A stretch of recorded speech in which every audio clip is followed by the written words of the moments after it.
আসসালামু আলাইকুম। আমরা আজকে আসছি কাঁঠালতলী ইকো পার্কে।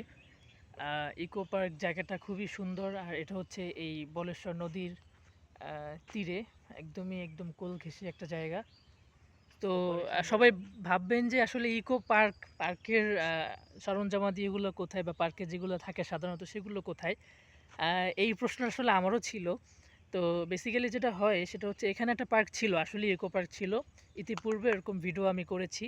সো আজকে আমরা অনেক দূর থেকে এসেছি এখানে এই পার্কটা দেখতে। কিন্তু আসার পরে যেটা দেখতে পেলাম সেটা হচ্ছে যে এখানে কোনো পার্ক নাই। সো যে পার্কের যে এরিয়া ছিল বা যে জিনিসপত্রগুলো ছিল সেগুলো কিছুই নেই। একদম পুরা জঙ্গল হয়ে আছে। তো এখানে আসলে কাউকে পাই নাই যার কাছ থেকে আসলে এই বিষয়টা জানতে পারবো যে এখানের পার্কটা আসলে কোথায় বা এই জায়গাটা এখানে টিকিট কেটেও ঢোকা হতো এরকমও শুনেছি। তো কোথায় সেটা তো জানতে পারি না যেহেতু তাহলে আর কি বলার আছে। তারপরেও দেখি যাওয়ার পথে যদি কাউকে পাই কাউকে জিজ্ঞেস করব যে আসলে এই পার্কটা কোথায়।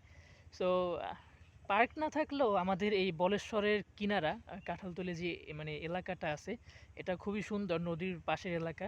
আমরা ওই পাশে আমরা দেখতে পারি যে ওখানে সুন্দরবনের কিছুটা অংশ দেখা যায়। আসলে মেইন সুন্দরবন না, কিছু একটা চর টর কিছু দেখা যায়। যাই হোক, এখানে আসলে খুবই ভালো লাগে। আপনারাও চাইলে আসতে পারেন, দেখতে পারেন আমাদের এই পাথরঘাটার কাঁঠালতলী ইউনিয়নের সেই বলেশ্বর নদীর তীর। সবাইকে আসার আমন্ত্রণ রইলো। ভালো থাকবেন, সুস্থ থাকবেন। দেখা হবে অন্য কোনো ভিডিওতে।